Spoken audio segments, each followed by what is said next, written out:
The style of Catalina 29, I would describe it as modern Scandi with a twist of country. The design elements that I've used to achieve this look are very vibrant colors.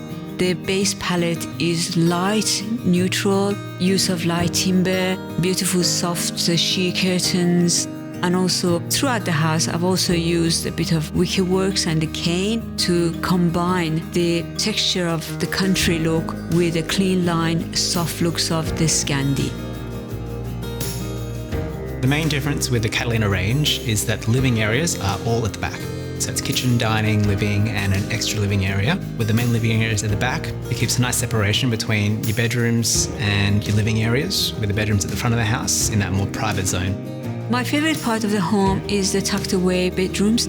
Every room has got a bit of individuality about them, but at the same time there's a nice flow, and it just sort of inspires people to custom design it to their own needs. As you see, the colors in the kitchen are very soft and pastel palette. It's very soothing and very relaxing, but also timeless. My favourite part of this home is the rear living area, especially the kitchen with its timber grain overheads, grey splashback tile and soft grey Caesarstone bench tops. The main advantage with the Catalina floor plan is that with all the living areas at the back of the home, it really takes advantage of lots with north to the rear. You get all that natural sunlight coming in, and that just makes the living spaces a really great place to enjoy the home.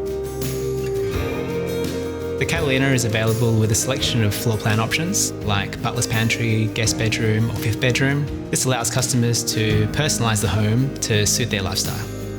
Just go for a lot of use of natural plants. Feature walls need to be quite soft and delicate. Everything is very tone on tone, but obviously with the color you've got the liberty of using any of your favorite colors.